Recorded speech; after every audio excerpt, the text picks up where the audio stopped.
도시의 가장 높은 곳에 닿아 있는 자유의 정신.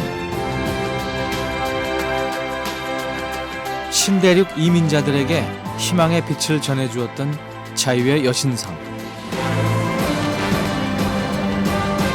치열하게 지켜온 자유민주주의의 뿌리를 원형 그대로 간직한 곳.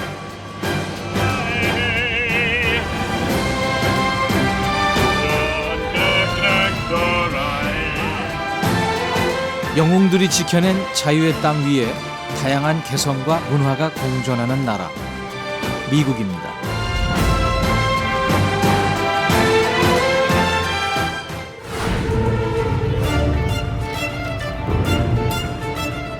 미국은 북아메리카 대륙에 이주한 영국인들이 세운 나라입니다. 배를 타고 미국에 도착한 영국인들에게 이곳은 신대륙, 기회의 땅이라 불렸습니다.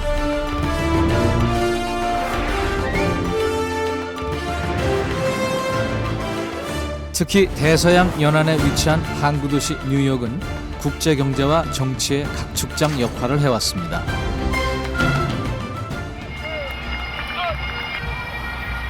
하지만 미국이 세계의 중심으로 거듭나기까지는 이름 없는 군인들의 수많은 희생이 뒤따라야 했습니다. 미국에서는 매년 11월 11일을 재향 군인의 날로 정해 조국을 위해 싸운 참전 용사들을 기리고 있습니다. And this is their day. This is a big day. One day recognition here, and soon there won't be many of us World War II left down there.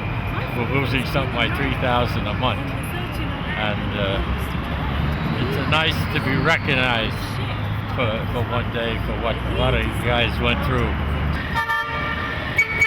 자유를 향한 끊임없는 투쟁과 고난의 역사는 불과 200년 만에 미국을 최고의 강대국으로 거듭나게 했습니다.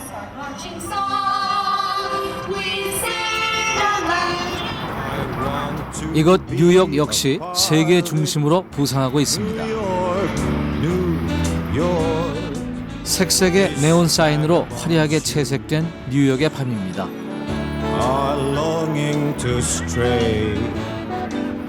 인구 1,600만이 넘는 방대한 인구를 수용하고 있는 이 거대 도시는 마치 미국이라는 거대한 나라의 축소판을 보는 듯합니다. 사람들은 인종과 국적을 초월한 채 타임스퀘어 광장 아래 한데 어우러집니다.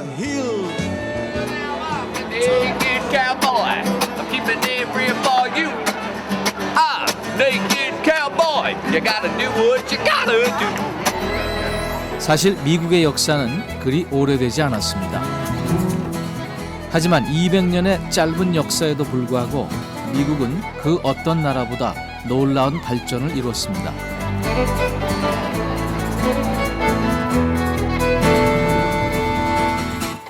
대륙의 식민지 개척에 합류한 영국은 1607년 북아메리카 대륙의 제임스강 연안에 첫 발을 내딛습니다. 신앙의 자유와 경제적 이익을 찾아 신대륙에 정착한 영국 청교도들과 성인들은 13개주를 형성하며 식민 자치권을 행사합니다.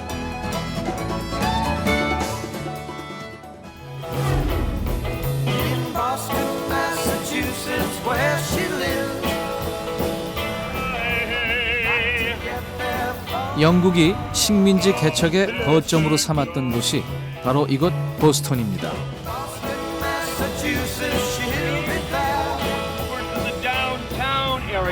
보스턴은 미국 식민지 13개주 가운데 가장 먼저 출범한 매사추세츠주의 주도인데요. 이런 역사적인 도시에서는 오래된 건물을 보는 것도 그리 어려운 일이 아닙니다. 보스턴을 거점으로 영국의 식민지 지배는 활발히 이루어졌습니다. 하지만 식민지 차별 정책은 주민들과의 갈등을 불러일으켰습니다.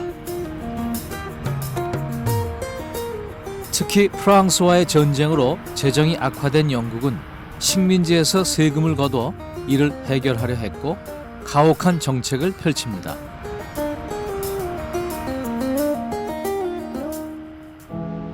하지만 13개주 식민지 대표들은 이곳 구의회에 모여 불만을 토로합니다. 세금을 낼 수 없다는 것이었죠.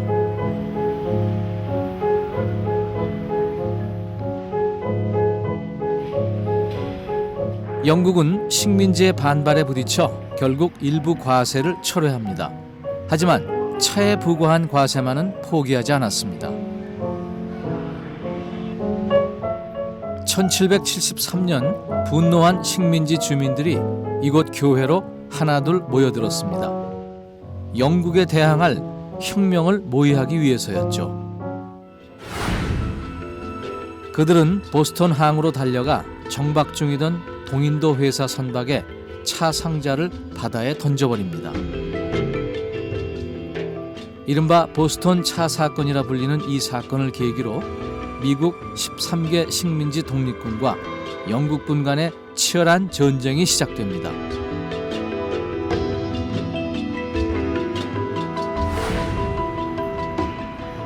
이곳 보스턴에 위치한 그레너리 공동묘지에는 당시 미국의 자유와 독립을 위해 싸웠던 독립투사들이 고이 잠들어 있습니다.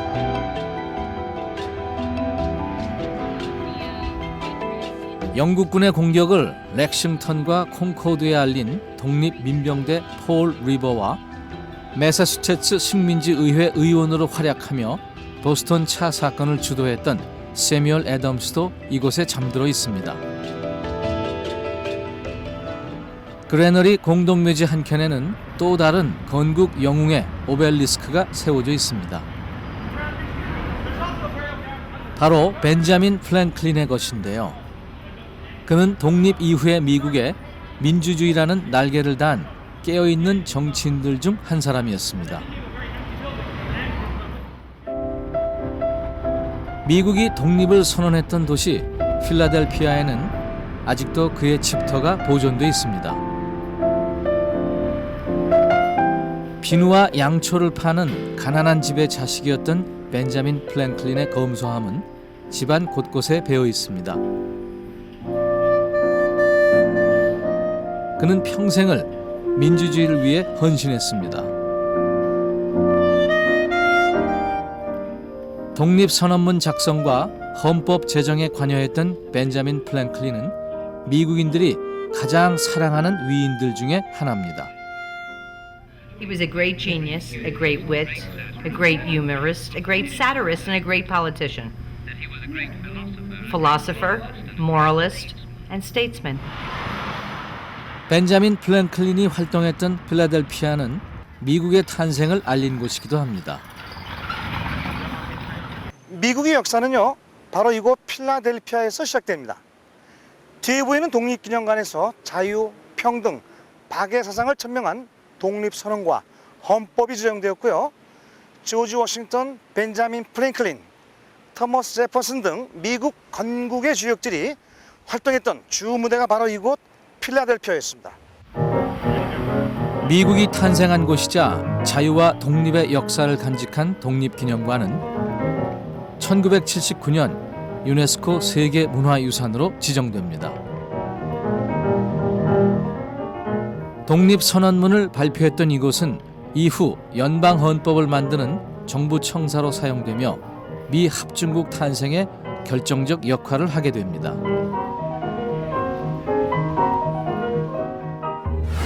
토마스 제퍼슨과 벤자민 플랭클린, 존 애덤스, 로저 셔먼, 로버트 리빙스턴 이렇게 새로운 사상에 해박한 5사람이 미국 독립선언문의 기초 작업을 수행했습니다.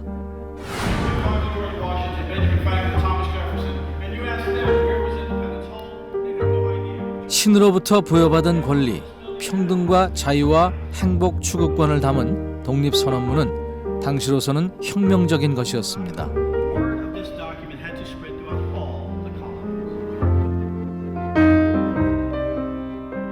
독립의 당위성뿐만 아니라 다수의 혁명 이론까지 집약한 이 독립선언문은 지구상에서 처음으로 인간의 평등과 권리를 바탕으로 한 자유민주주의 정부의 수립을 의미하는 거였습니다.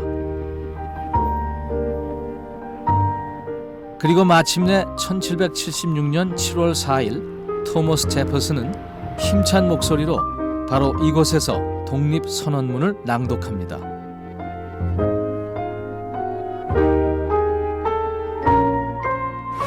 그로부터 8년 후 1783년 9월 3일 마침내 파리 조약이 체결되고 미국은 비로소 영국과 프랑스로부터 완전한 독립을 인정받게 됩니다. 이어서 1789년 독립군 총사령관이었던 조지 워싱턴이 초대 대통령으로 취임하며 본격적으로 미국 정부가 수립됩니다. 세계사 최초로 국민이 직접 뽑은 인물이 국가의 대표가 되는 역사적 순간이었습니다. 독립을 알리는 자유의 종도 힘차게 울려 퍼졌습니다. 온 나라 국민들에게 자유를 선언하노라라는 종에 적힌 글귀 그대로였습니다. 민주주의의 태동을 알렸던 이 작은 종은 인권을 위해 헌신한 달라이 라마를 비롯해 많은 명사들에게 미국이 가장 소중히 여기는 자유의 가치를 전하고 있습니다.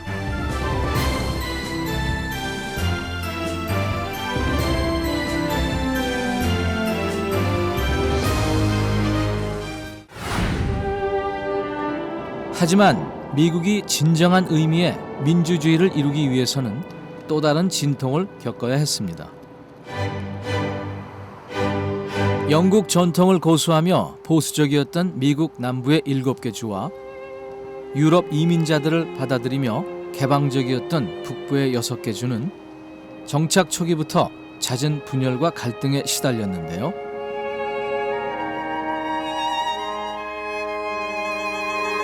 특히 흑인 노예에 대한 논쟁으로 갈등은 절정에 이릅니다.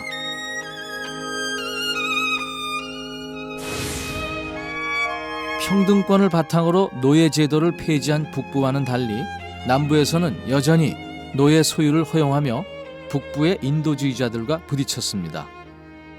급기야 1861년 북부 출신의 노예 반대론자 에이브러햄 링컨이 대통령에 당선되자 이에 반발한 남부는 미국 연방 탈퇴를 선언하고 독자적인 남부 연합을 형성합니다.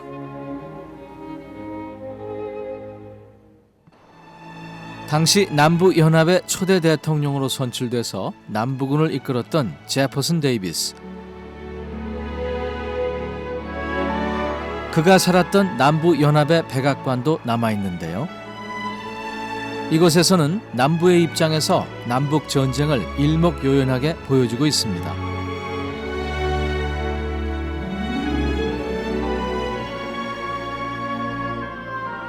군복, 깃발, 은판 사진 등 당시 참전했던 남부군에 관한 여러 가지 유물들이 전시되어 있습니다.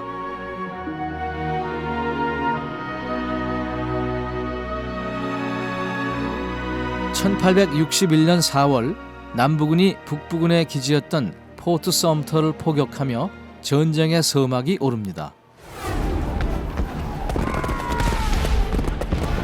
하지만 승리를 자신했던 남부군의 예상과는 달리 전쟁은 다른 방향으로 흘러갑니다. 전열을 정비한 북부군은 메릴랜드주 안티섬 전투에서 첫 승리를 거둡니다.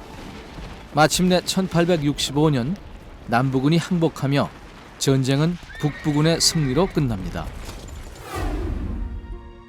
희생자의 숫자는 무려 62만 명, 당시 미국 전체 인구의 2%에 달하는 숫자였습니다. 하지만 흑인 노예들의 인권을 지켜낸 가치 있는 전쟁이었습니다. 영국과의 독립전쟁을 통해 자유를 얻어냈다면 남북전쟁을 통해 미국인들은 헌법에 명시한 평등을 지켜냅니다. 두 번의 전쟁으로 미국은 진정한 의미의 민주주의를 완성하게 되는 겁니다.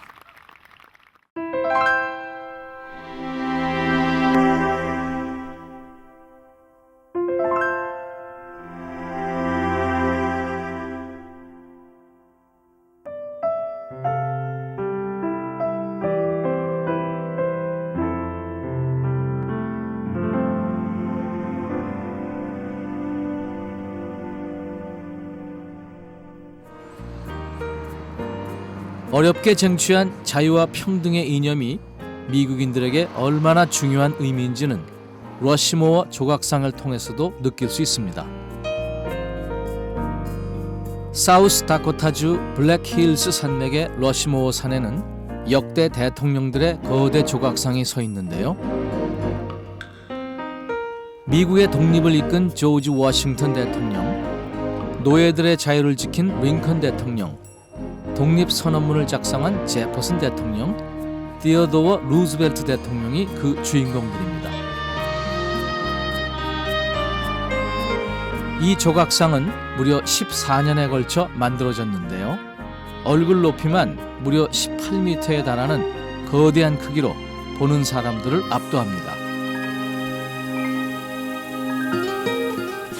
당대 최고의 조각가 거츠 보글럼이 1927년 60세의 나이로 조각을 시작했다는 러시모어 조각상은 연간 300만 명의 관광객을 불러들이고 있습니다.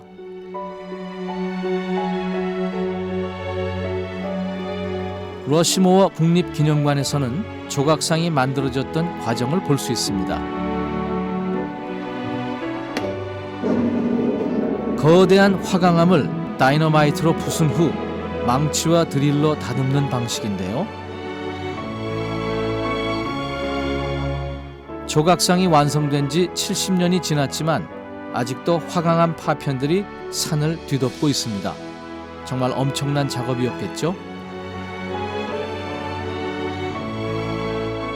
장인이 사력을 다해 바위에 새겼던 이 위대한 조각상은 이제 많은 이들의 가슴 속에 그들이 지켰던 자유의 의미를 되새기고 있습니다.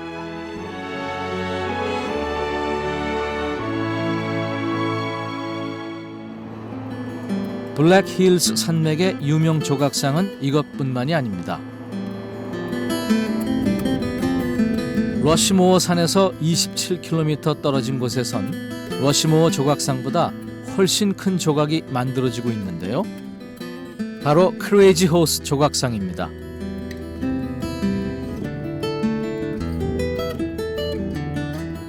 산 하나를 깎아 만든 이 조각상은 50층 아파트와 맞먹는 높이를 자랑합니다.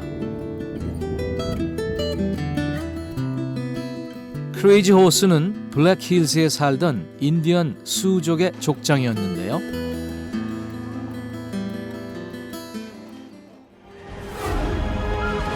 (1894년) 블랙힐스 땅을 점령하려는 미국 기병대를 격파하고 대승을 거두었던 크레이지 호스의 용맹한 전선은 영화로 제작되기도 했습니다.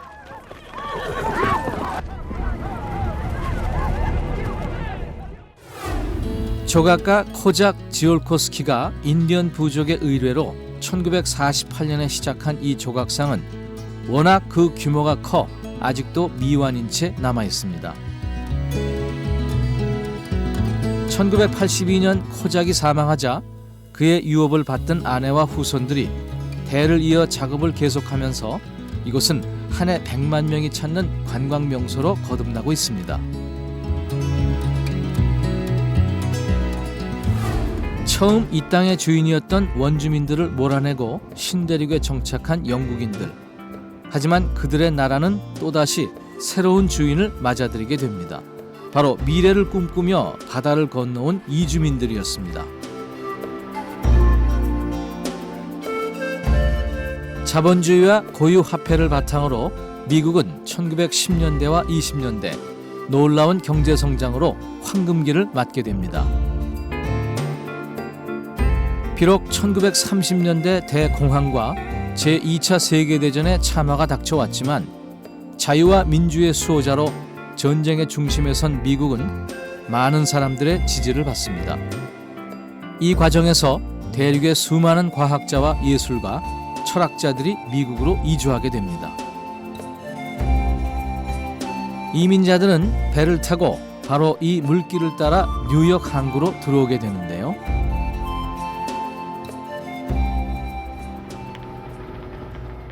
탈수와 배멀미, 굶주림에 지친 몸을 이끌고 수십일 밤낮을 달려 드디어 기회의 땅에 왔음을 알리는 첫 표지는 바로 자유의 여신상이었습니다.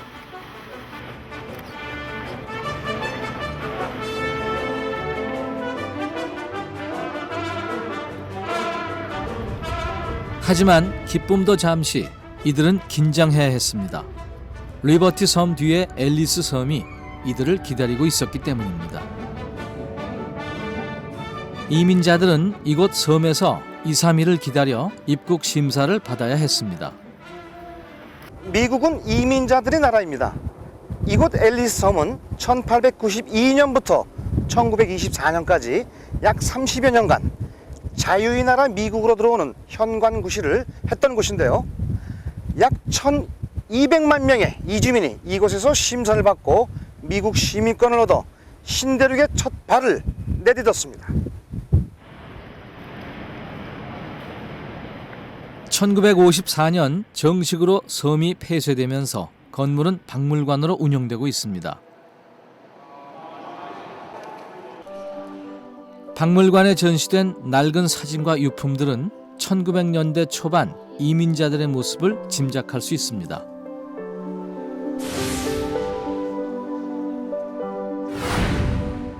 당시 입국 심사는 간단했는데요. 위생검사와 입국 면담이 전부였습니다. 개방적이었고 자유로웠던 미국은 이주자들에게 희망과 기회의 땅이었습니다. 그렇게 이민 신청자들의 98%가 입국을 허가받았습니다. 아메리칸 드림이 시작되는 순간이었죠.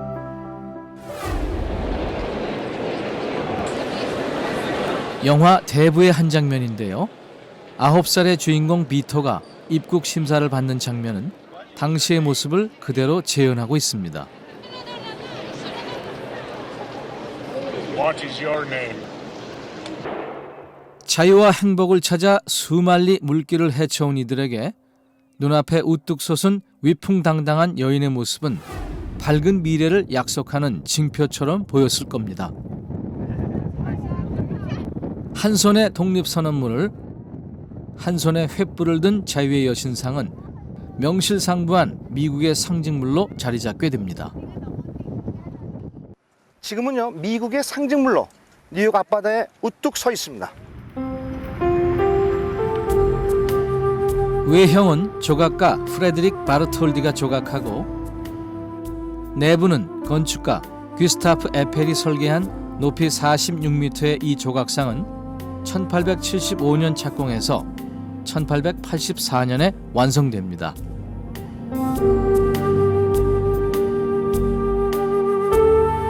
이민자들에게 아메리칸 드림을 꿈꾸게 했던 자유의 여신상은 1984년 유네스코 세계문화유산으로 지정됩니다.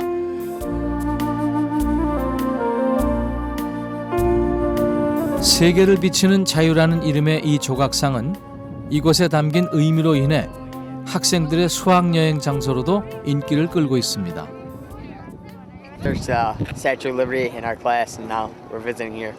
I really like it. I mean, it's cool to see it in person finally. It looks a lot different than it did in books and everything. So it's different from the movies. It's very powerful to people who come here.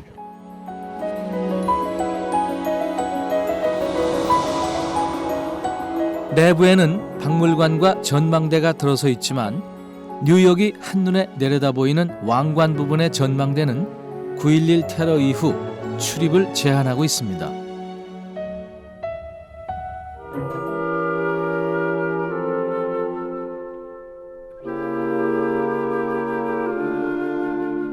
(2001년 9월 11일) 아마 전 세계 그 누구도 그날의 충격을 잊지는 못할 것입니다.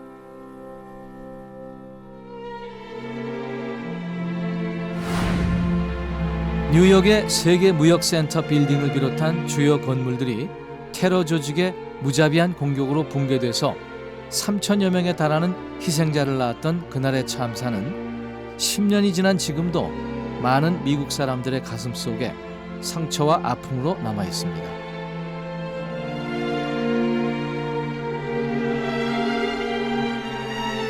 하지만 테러 이후 10년, 아픔을 견뎌낸 미국은 여전히 세계 선진국으로서의 위상을 지켜나가고 있습니다.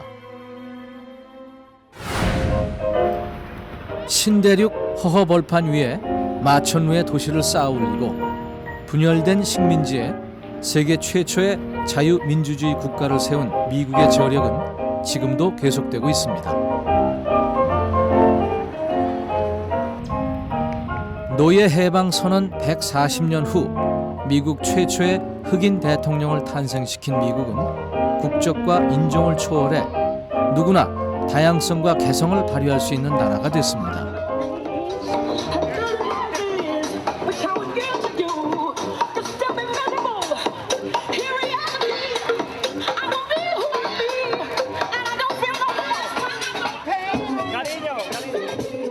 세계 어디에서도 볼 수 없는 물질적 풍요와 안정, 그 토대인 민주주의의 정신을 소중한 문화유산으로 지켜나가는 한 미국은 자유를 꿈꾸는 사람들의 영원한 신대륙으로 남을 것입니다.